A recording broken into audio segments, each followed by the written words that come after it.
warahmatullahi wabarakatuh. Kembali lagi bersama saya Alin Syahputri dalam podcast STMIK Triguna Dharma.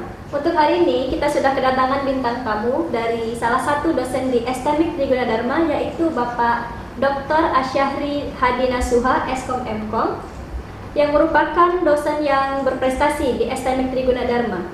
Nah, sebelum kita memulai bincang-bincang singkat ini, ada baiknya kita kenalan dulu dengan bintang tamu kita. Boleh Pak, silakan diperkenalkan dirinya. Ya, terima kasih buat Alin. Baiklah, nama saya Asyahri Hadinasuha. Kebetulan saya salah satu dosen di sini sejak 2016 ya, kalau untuk aktifnya. Tapi sebelumnya saya di karyawan. Nah itu dulu, nanti kita lanjutkan. Oh, berarti sebelumnya di karyawan dari sini sampai menjadi dosen ya Pak? Ya, saya 2011 jadi karyawan, jadi pengawas lab. Pengawas lab. Berarti benar-benar ngerintis dari bawah ya Pak? Benar-benar ngerintis, naik turun tangga, keluar masuk lab, hidupin AC, matiin AC, matiin dosen, masuk mahasiswa kelas. Dan ya aku bayang aja bisa, alhamdulillah selesai pendidikan S3 nya. Sampai sekarang sudah menjadi dokter ya Pak? Ya, baru aja. Di usia yang terbilang masih muda gitu. Benar nggak? Baru 21 lah. 21 tambah Beberapa 10 ya bulan Pak yang ya? lalu. Oke. Sebelumnya Pak, kalau bisa kita tahu nih, itu kan Bapak sebelumnya tuh menjadi karyawan. Nah, ketika menjadi karyawan itu, apakah sembari kuliah atau fokus untuk menjadi karyawan aja? Kita balik ke beberapa tahun yang lalu ya. Pada masa zaman dahulu kala. Nah, di tahun 2011, saya mulai bergabung nih di STMIK Triguna Dharma, tapi tahun 2008 saya sebagai mahasiswa Triguna Dharma dan mengambil mahasiswa D3 manajemen informatika. Alhamdulillah selesai 2011. Triguna Dharma buka lowongan nih. Nah, info-infonya ada beberapa karyawan yang dibebas tugaskan. Mungkin ada masalah mungkin ya. Nah, terlepas dari itu saya ikutin. Seleksinya lumayan banyak nih. Dari mulai psikotes bareng-bareng di aula sampai hampir 100 orang ikut psikotes, kemudian tes komputer, lalu tes baca Quran sama pihak Yayasan STMIK Triguna Dharma. Kemudian barulah diumumkan lulusan tidak. Alhamdulillah kami dari 90-an orang yang lolos itu sekitar 12 orang kalau nggak salah. Sangat sedikit ya Pak ya, Iya. dibandingkan dengan yang tes gitu ya. Iya. Berarti sesulit itu di zaman itu untuk mencari pekerjaan. Iya, kemarin itu waktu pas tesnya banyak yang kalah di psikotes. Oh, di psikotes. Iya, karena kebetulan memang Triguna Dharma mengambil fasilitas psikotesnya yang teruji lah, yang memang bersertifikat. Jadi benar-benar tuh banyak yang nilainya di bawah standar di Salah satu contoh psikotesnya itu seperti apa Pak? hitungan koran, hitungan angka dari mulai atas sampai ke bawah beberapa baris dihitung harus dalam waktu yang cepat. Oh, seperti itu. 8, 7, 3, 4, 5, 6 dan yang dituliskan hanya angka akhirnya aja, angka belakangnya. Jadi banyak gagalnya di situ ya. Banyak yang gagal di situ, kemudian aritmatika bilangan, lalu algoritma gambar. Di 2011 selesai D3, nah itu langsung lanjut atau gimana? Kemarin gini, kita cerita dari awal ya. Hmm. Saya sebenarnya lulusan SMA itu dari Madrasah Al Negeri tahun 2004. Lalu saya ngikutin ujian masuk perguruan tinggi negeri di IAIN, dulu namanya IAIN, sekarang UIN, Institut Agama Islam Negeri. Sekarang namanya Universitas Islam Negeri. Iya. Ikut saya tes, ikut baca Quran juga, ikut psikotes juga, lalu tes akademik. Alhamdulillah saya lolos. Saya masuk di Fakultas Usuluddin jurusan Politik Islam, karena cita-cita saya dulu setelah tamat SMA saya kepingin jadi anggota dewan. Oh, seperti itu. Nah, tapi yang berpolitik halal lah, yang bagus lah gitu. Jadi saya ikutilah tes, saya ngambil jurusan Politik Islam. Jadi adalah keinginan untuk mewujudkan cita-cita. Rupanya setelah masuk tidak sesuai dengan ekspektasi. Rupanya di luar ekspektasi, realitanya itu tidak seperti yang saya bayangkan lah. Kemudian saya kan juga dari keluarga yang bisa dibilang menengah ke bawah lah. Adik-adik saya kemarin masih banyak sekolah. Jadi karena kuliah saya juga kemarin tidak sesuai ekspektasi, saya mengundurkan diri. Orang tua saya bilang, Ay katanya, kuliahnya berhenti aja ya katanya. Karena adiknya masih banyak sekolah. Ya udah, berhentilah saya di 2000, nggak sampai 1 semester. Alma mater aja belum saya ambil. Alma mater belum saya ambil, KRS belum saya ambil, udah saya nggak masuk aja. Sebenarnya bukan berarti uang kuliahnya cuma 300.000 satu semester di tahun 2004. Beratnya itu di ongkos. Rumah saya kampusnya dipancing. Muter ya jadinya. Jauh perjalanan, berat di ongkos lah. Jadi berhenti. Nah, disitulah saya melalang buana dari mulai jadi kenaik bangunan, sales sepeda motor, sales telepon rumah, sales kartu ponsel, lalu sempat juga lah jadi supir angkot. Serius supir angkot? Serius supir angkot. Jadi kemudian barulah serius kan, selesai alhamdulillah tepat waktu 2011 selesai. Ya, ikutin tes nih yang tadi di Tridharma Dharma 2012 lanjut S1. 2012 lanjut S1 selesai. Pada waktu juga kan dari setahun aja selesai karena di sini juga. Kemudian saya jadi staf kepala DAK, berjalan sampai beberapa tahun lah, pindah posisi juga sempat di BHK dari kepala lab ke BHK. Lalu yang paling berkesan tahun 2012 saya ngerjain skripsi saya, dan saya ngerjain skripsi 21 orang teman saya dan semua mahasiswa yang membutuhkan ijazah. Kali itu saya masih jadi orang. Alhamdulillah semuanya tamat tepat waktu. Nah, ini buat kawan-kawan semuanya, saya pesankan buat Anda semuanya, skripsi itu gampang.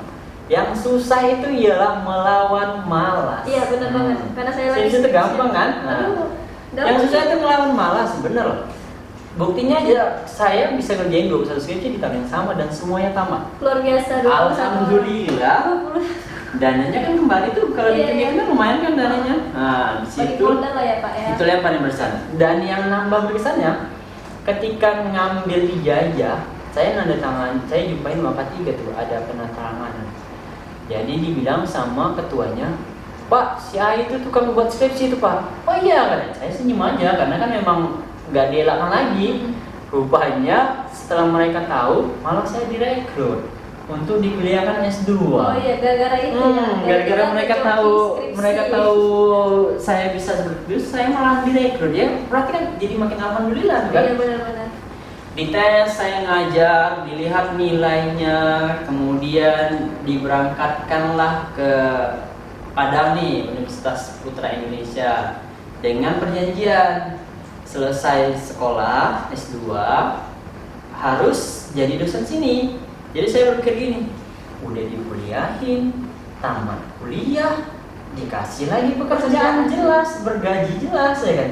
Kenapa enggak ya kan? Iya benar-benar. Dapat biaya kuliah full, kemudian dapat lagi kerjaan terjamin. Jadi alhamdulillah luar biasa lah. Berjalan dengan seiring waktu, selesailah kuliah saya di 2016 nih untuk S2. Karena kuliah S2 kan bedanya dengan S1. Jadi kerjanya juga bareng-bareng sama teman-teman seangkatan. Lalu alhamdulillah temannya juga tetap waktu sama teman yang lain. Nah, itu untuk yang S2. Lanjut nih.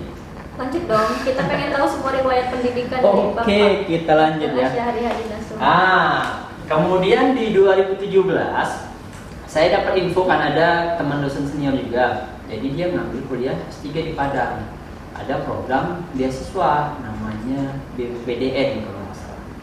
BPDN itu program beasiswa dari pemerintah untuk lanjut pendidikan S3 atau doktoral. Ikutlah kami, saya dan beberapa kawan dosen yang lain kan. Pergilah kami ke Padang mendaftar, registrasi, kemudian ikut tes. Kami tes dulu, baru masukin berkas. Setelah tes, keluarlah hasilnya. Alhamdulillah, saya ranking 3. Saya UNP yang ngikutin UNP, saya ranking 3 kan. Luar biasa, Pak Ai luar biasa banget. Gak sengaja. Soalnya gampang-gampang. 1 tambah 1 sama dengan 2. Iya, seperti itu. Bahasa Inggrisnya Apple gitu aja. Terus saya ranking 3 gitu. Ranking Gak 3. susah. kita patut dicurigai. Kalau nggak percaya cobalah. Cobalah kuliah S3. Nggak susah kok.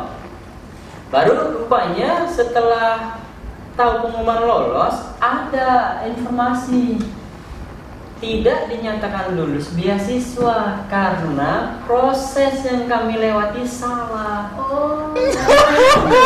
Harusnya masuk berkas dulu baru ujian. Tes ya, Pak? Iya, kami ngikutin regulasi yang lama. Ujian dulu baru masukin berkas karena mengacu ke senior. Kawan kita juga di sini kan, ternyata salah regulasinya. Dan sebenarnya gini, kalau kemarin diketahui regulasi sebelum uang kuliah dibayarkan, uang kuliahnya 12 juta, cuma 12 juta aja. Cuma 12 juta aja bagi anak sultan. Kalau saya 12 juta itu udah setengah mati, udah gaji berapa bulan baru dapat 12 juta. Uang kuliahnya 10 juta, 2 juta uang pembangunan. Jadi informasi peraturan itu salah setelah uang itu dibayarkan. Kebayang nggak gimana rasanya? Yes, pasti. Seperti Iron Man kan? Iya, seperti Iron Man. Aduh, nggak kebayang. Seperti Iron Man kan? 12 juta tuh udah gaji. masuk 12 juta, Jadi baru diumumkan. Uang itu nggak bisa ditarik. Nggak lulus beasiswa gitu. Kalau rasanya gitu. Cobaan apa lagi ini? Apa yang Seperti harus itu ya? dilakukan? Uang udah masuk gitu. Kawan-kawan kita juga pada nyes lah. Ya, 12 juta. Kalau kemarin kami ketahui kami nggak lolos, belum bayar uang kuliah, mungkin nggak ada lanjut tuh. Iya. Cuman bayar pendaftaran aja kemarin 500.000. Nah, oke lah 500.000, tinggal adalah ya nggak apa-apa ya kan. Rupanya udah masih 12 juta. Coba lah, gimana kalau Alin udah masukin 12 juta, habis itu harus ditinggal. Nangis 3 hari 3 malam. Nangis 3 hari 3 malam kan. Nyarinya itu Belum ya. lagi kalau harus berhutang kan. Oh iya, itu Gimana pakai gitu. beban ya Pak ya. Tapi kalau masih ada ginjal nggak apa-apa. Aduh, jangan Kak. Tinggal satu. Tinggal satu. Contohnya gimana? Tinggal satu ginjal ya? Nggak, bercanda doang. Bercanda doang sebenarnya udah nggak ada lagi. Ya? Enggak ada. Aduh Pak Aino. Iya. Selain berprestasi juga bisa Iya. cair suasana. Oke, jadi udah masuk uang 12 juta yang kemarin kan. Jadi kami sempat bingung nih, gimana nih ya. Ternyata rektor masih ngasih harapan. Katanya masih memungkinkan akan dilanjutkan lagi, mau diproses nih. Buat surat pengajuan katanya, rektor UNP kan. Buat surat pengajuan katanya. Nanti kita bantu yang udah masukin kemarin. Oke, kami tunggu lah. Berjalan kok nggak ada perubahan. Sampai kami datang itu, saya nih mewakili teman-teman datang ke rumah dinas rektor, saya bilang, Pak, tolonglah Pak, kami dibantu, beasiswa kami gini-gini. Jadi hasilnya udah ngobrol, memang nggak bisa juga.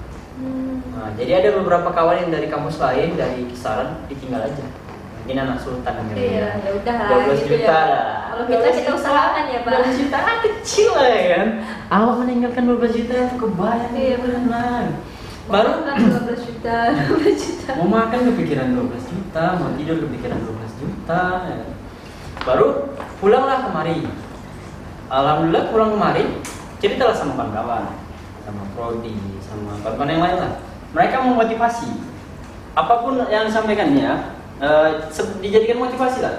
Ada yang bilang kawan-kawan gak akan mungkin tuh S3-nya bisa diselesaikan, payah tuh, ada macam lah segala macam. Jadi saya ini ngebakti nih, tengok ya, saya tunjukkan nanti sama kalian ya, saya bisa siapkan gitulah. Seperti terbakar-bakar ini kan, ingin menyelesaikan. Udah berjalan lah, sering waktu berjalan. Di tengah jalan ada kepikiran untuk berhenti, seperti menyerah. Rasanya kayaknya nggak mungkin lah. Sampai berpikiran sama kawan, saya bilang sama kawan saya udah bayar uang kuliah nih, uang kuliah semester. Jadi saya bilang sama kawan saya, nanti uang kuliahnya jangan dibayar dulu ya. Saya mau mengundurkan diri lah gitu. Biar kita ganti aja uang kuliah yang saya kemarin saya laporkan biar ke kamu aja sih. Ya udah nanti kabarin aja kan gitu kan. Tapi ada kepikiran seperti itu, tapi nggak berhenti, tetap jalan aja. Yang nggak habis pikirnya masih lebaran keempat tahun 2019 nih, saya sudah bimbingan. Kawan-kawan masih pada lebaran di kampung di daerah masing-masing, saya udah ke Padang, udah bimbingan. disertasinya. Udah bimbingan disertasi, udah dapat pembimbingnya, promotornya, jadi bimbingan lah. Padahal awalnya niatnya mau berhenti. Iya, niatnya udah mau berhenti. Niatnya udah mau berhenti. Sampai rupanya mau udah bimbingan aja gitu. Udah bimbingan lah. Beberapa kali bimbingan, alhamdulillah lah. Memang dimudahkan lah sama Allah kan.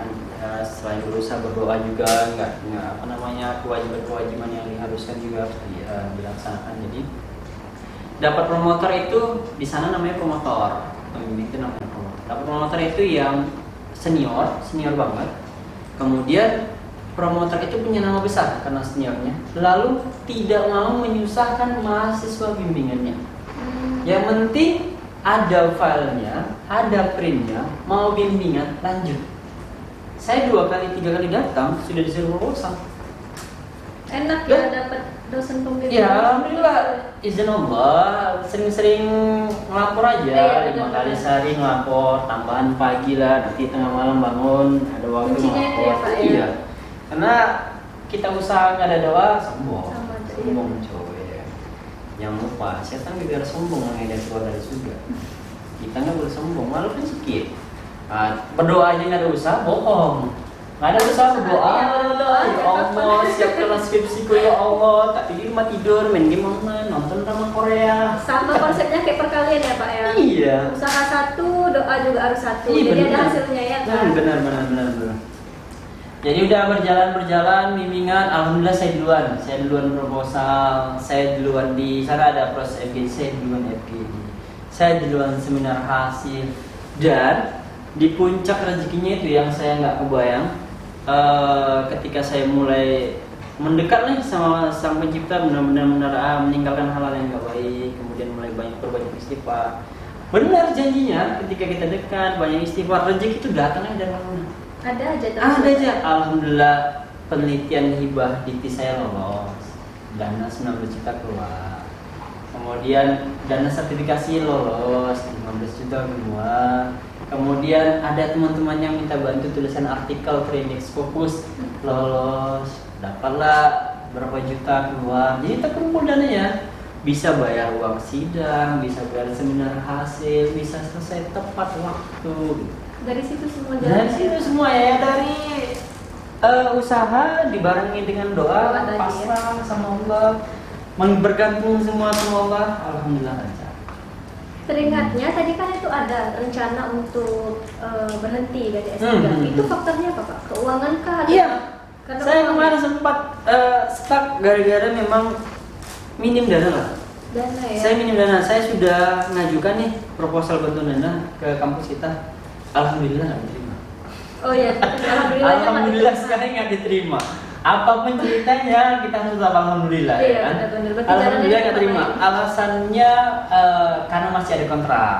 Kemarin saya sudah dibiayain, mungkin kan kok habislah dulu. Gitu ya. Habisin dulu lah ya. Nanti udah habis baru dikontrakkan. Ya. Alhamdulillah nggak terima. Rupanya rezeki dari Allah yang datang, ya kan? Yang maha ngasih rezeki, yang ngasih lebih pun ngasihnya.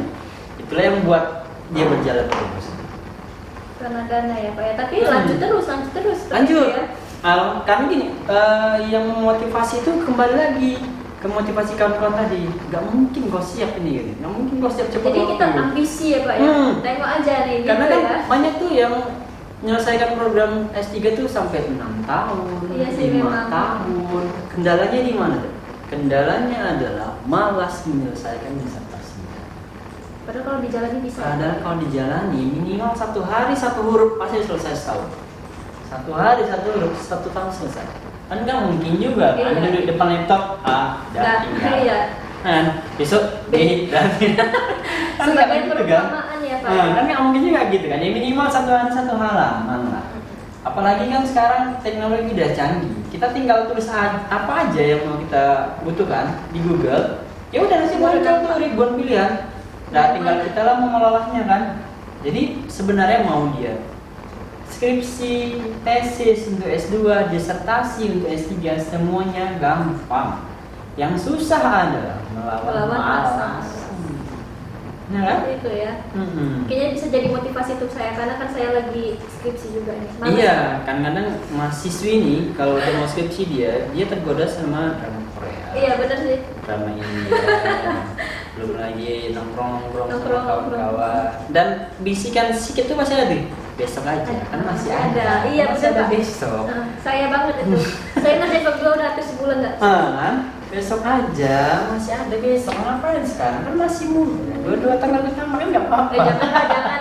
Targetnya harus tahun ini tamat. Iya, nanti kan tamat gelar SKM keluar, antaran jadi mahal. Itu tujuannya ya Pak. Nah, Iya juga gitu sih. kan. Salah satu motivasi lah. Karena kan memang kalau kita punya sesuatu di bidang ilmu, pasti derajat kita lebih. Allah tuh menjanjikan dalam Al-Quran, orang yang berilmu derajatnya lebih tinggi daripada orang yang tidak berilmu. Dan itu benar. Ketika saya masuk kuliah D3, S3, mereka udah panggil saya kandidat doktor. Saya aminkan aja. Yang mudah-mudahan selesai apapun. Ternyata yang baik ya, Pak. doa-doa mereka itu terkabul, dijabah sekian banyaknya kawan-kawan di dosen ini. Pak dokter, alhamdulillah beneran jadinya dokter kan. Selesai ya Pak. Ya? Selesai. Ini masih ada nih kawan kita berapa lagi? 3 orang lagi lah. Yang masih progres ya Yang Pak. masih Ya? progres. Kalau boleh tahu nih saya Pak, selama riwayat pendidikan dari itu D3, S1, S2 dan S3, ada nggak kesulitan yang paling nggak bisa kita lupain gitu, selain dari faktor keuangan? Kesulitan, ada yang takkan terlupakan sampai sekarang. Perjalanan naik bus ALS dari Medan ke Padang selama 36 jam. Ya, itulah. 36. Ada yang 24 jam. Jadi saya berdua nih sama kawan saya yang sama-sama di Padang. Jadi kalau ada berdua sama kawan itu lucu lah. Ini ketika S2 ya Pak? S3 nih, S3. S3 nih. Jadi kalau ketika S3 nih kan naik bus nih 11 bulan kami duduknya. Yang namanya jalan Medan Padang kan nggak mulus. Iya. Gerjal. Jadi kata kawan ini otakku udah berserak-serak ya. Udah keluar tercecer-cecer kan Medan Padang ini. Mau naik pesawat payah. Apalagi sekarang pandemi ini kan 2 tahun belakangan ini kan pandemi kan. Mau naik pesawat harus ada rapid test lah, antigen lah, ngikutin swab lah. Oke Pak, jadi nih selama masa pendidikan mulai itu dari S1, dari D3 duluan ya, dari D3, S1, S2 dan S3, ada nggak yang paling berkesan, kesulitan apa yang Bapak jalani? Ada nih. Jadi kemarin saya sama kawan saya nih, yang sampai sekarang nggak terlupakan, yang paling berkesan adalah perjalanan dari Medan ke Padang naik bus ALS selama 24 jam. Dan ada yang kami itu 36 jam. 36 jam luar biasa, 1 hari lebih ya Pak ya? Dan 1 hari. jalan dari Medan ke Padang itu kan jalannya nggak mulus. Jadi jalannya hancur, jadi kepala terguncang-guncang, otak rasanya keluar berserakan gitu. Menikmati perjalanan yang luar biasa lah. Tidur bangun belum sampai juga, berangkat sore sampainya sore lagi, kalau berangkatnya pagi sampai pagi lagi. 24 jam lah di perjalanan. Dan itu nggak akan terlupakan. Mau naik pesawat mahal, mesti ada swab lagi, antigen lagi, rapid test lagi, tiketnya mahal lagi. Sampai sana di pesawat, sampai di bandara sana mesti dites lagi. Baru di bandara ke kampusnya naik busnya lagi. Bolak-balik ya Pak, yang lebih banyak biaya yang keluar. Itulah yang kemana yang sampai sekarang terasa. Itu untuk yang S3. Tapi kalau untuk yang D3 ada juga sih yang berkesan untuk yang D3, proses bimbingan. Jadi masih ingat saya. Jadi kemarin pas bimbingan, janjian sama dosennya masih ngajar di kelas. Jadi saya lihatlah dari pintu, keluar dosennya, saya kena marah. Ngapain kamu ngintip-ngintip saya dari luar? Nanti kan kalau saya udah siap ngajar, saya akan keluar katanya. Ya Pak, maaf Pak. Ya tapi apa ya, hal-hal kayak gitu, proses bimbingan itu nggak boleh bikin kita menyerah gitu. Kalau kita nyerah ya kita yang kalah. Pasti nggak akan kita siapin, malas, merajuk, buang tugas akhir atau buang skripsi, patah hati, baperan. Sayang lah. Karena kalau dipikir-pikir siapa yang peduli kita mau marah, itu punya kita gitu ya Pak ya. Jadi kalau kita tinggalin gara-gara kita disenta aja ya kalau kita. Iya benar. Kebayang nggak dari semester 1 sampai semester 8 berapa puluh belas juta yang sudah dihabiskan? Iya. Ongkos, jajan, lipstick, biaya kelakuan lagi ya kan? Buat yang perempuan bedak lagi, yang laki-laki minyak rambut lagi. Nah kan kalau ditinggal berapa puluh belas juta. bukan 10 juta deh, 12 juta. Saking udah banyaknya 12 sekarang ya Pak Pransyah. Luar biasa memang Pak Asyari. Jadi selama S1 dan juga D3, S2, S3 itulah kira-kira kesulitan yang dihadapi ya Pak ya. Terutama di masalah biaya ya, kebanyakan di biaya. Memang kalau yang niatnya itu nggak full pasti udah nyerah deh. Sebenarnya gini, kalau kita cerita biaya memang besar. Tapi kalau kita yakin dan perjalanan itu niatnya benar, mau menyelesaikan pendidikan dan kemauan itu kuat, pasti ada jalan keluar. Percaya, pasti ada jalan keluar. Yang penting lakukan yang terbaik, tetap berdoa, tetap pasrah dan bergantung sama Sang Maha Pencipta, insya Allah semuanya lancar ya. Semuanya lancar. Kan udah ada contohnya Bapak. Iya, alhamdulillah. Bisa aja. Kan memang benar bahwa bisa memotivasi kita semua supaya dalam berpendidikan itu memang benar-benar harus serius, walaupun tantangan itu pasti selalu ada ya Pak ya, namanya juga hidup. Itulah, saya sering sampaikan ke mahasiswa juga sih, yang paling penting itu jangan malas. Kalau udah malas udah payah. Yang paling penting itu jangan malas. Kerjain aja, minimal ada progres lah. Dan saya gini, ketika saya menyelesaikan pendidikan S3, setiap kali saya mau ke Padang, saya harus bawa visi dari sini. Saya harus bawa target. Apa target saya dari sini ke sana? Kalau nggak dapat, jangan pulang. Kalau dapat lebih, alhamdulillah. Jadi kayak yang terakhir lah. Saya targetnya itu hanya mau menyelesaikan TOEFL, karena kan kemarin sebelum sidang adalah harus persyaratan TOEFL. S3 itu TOEFL-nya harus di atas 450. Jadi target saya dari Medan itu harus mengikuti tes TOEFL 2 kali lah. Rupanya Allah berkehendak lain. Ketika di jalan sampai sana ada informasi TOEFL bisa diundur untuk pengambilan ijazah saja. Jadi saya sidang, persyaratan sidang saya semua sudah terpenuhi, artikel skopus saya sudah naik, disertasi saya sudah siap, pembimbing sudah oke, jadi saya sidang. Di luar target kan, ternyata saya mengurus pendaftaran sidang, saya ikutin TOEFL juga. 2 hari sebelum saya sidang, saya TOEFL. Alhamdulillah skor TOEFL saya juga melewati standar, melewati syarat 460 berapa gitu. Pokoknya melewati ambang batas lah. Jadi memang yang terakhir kali saya datang itu sangat berkesan lah. Target saya lebih-lebih. Saya selesai sidang, TOEFL saya dapat tepat waktu. Kemudian pulangnya, saya kan udah kehabisan nih. Saya bayar penguji luar, promotor, honornya 4 juta. Padahal bapak itu cuma di Zoom meeting, 3 jam, ditransfer 4 juta. 4 juta ya? Tahu yang buat dia dapat seperti itu? Profesor. Dia ada profesor di Jawa sana. Jadi cuma dia komentarin artikel saya sebentar, habis itu nungguin sampai kami selesai, ditransfer 4 juta. Oh itu kita sendiri yang iya kita yang bayar. Saya transfer ke admin kampus transfer ke beliau. Jadi saya udah habis lah, udah 4 juta. Jadi habis kurang 10 juta, hampir 10 juta lah untuk pelaksanaan sidang saya di 1 hari itu. Jadi pulang, saya mau pulang kan. Jadi ketika ada kawan juga senior lah, dia angkatan 2014 atau 2015. Jadi dia ngajak pulang. Jadi dia nanyain saya, ayo pulang kapan? Sabtu gitu. Naik apa? Naik bus lah Pak. Sama saya aja kenapa katanya? Betul lah Pak. Iya, naik mobil saya aja katanya. Saya bayar berapa? Katanya. Apa bayar-bayar katanya? Kawannya aja saya katanya. Alhamdulillah rezeki nggak bayar. Kemudian di jalan ada kawan juga yang bawa, makannya dibayarin lagi sama kawannya itu. Cuman saya bawa mobilnya aja, itu pun nggak lama. Jadi memang usaha dibarengi dengan doa, mudah-mudahan semua. Hasilnya pasti selalu baik ya Pak ya. Dan tidak akan pernah terungkir itu. Yang namanya proses jika dijalan dengan baik, maka hasilnya pasti baik. Karena proses tidak pernah memiliki hasil. Jadi kalau Anda main-main di prosesnya, hasilnya juga pasti main-main dan nggak akan baik. Tapi kalau sungguh-sungguh tekun, dibarengi dengan doa, pasti hasilnya baik. Insya Allah. Itulah. Luar biasa ya untuk riwayat pendidikan Pak Asyari dari mulai D3 sampai S3. Oke Pak, untuk terakhir, sesi tanya terakhir ini ada yang mau saya tanyakan satu. Motivasi apa kira-kira yang memang rasa malas ini susah banget untuk dihilangkan gitu?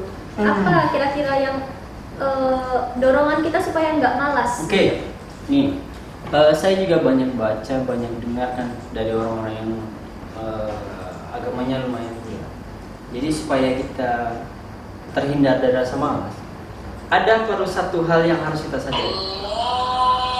Kita di dunia ini gak hanya manusia aja, tapi ada setan yang selalu membisikkan agar kita berbuat tidak baik. Jadi kalau kita sadari bisikan itu dan kita tinggalkan, kita gak akan menjauh.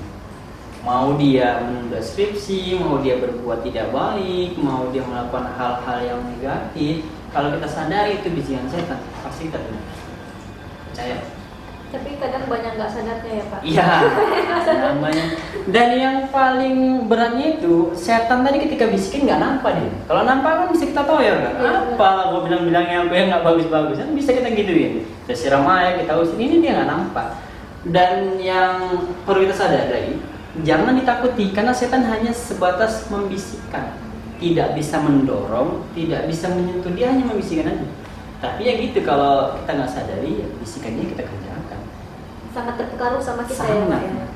Itu berarti balik lagi dari mindset kita sendiri. Iya, Pak, ya? kalau itu aja, kalau kita sadari ada bisikan setan untuk melakukan hal yang tidak baik, kita tinggalkan. Oke, untuk kesempatan kali ini sampai sini aja dulu bincang-bincang kita. Di lain waktu bakalan ada obrolan yang lebih seru lagi. Bisa itu dengan Bapak Dr. Asyari Rahadina Suha dengan ceritanya yang lebih menarik lagi, lebih memotivasi kita semua untuk lebih semangat lagi. Terima kasih. Assalamualaikum warahmatullahi wabarakatuh.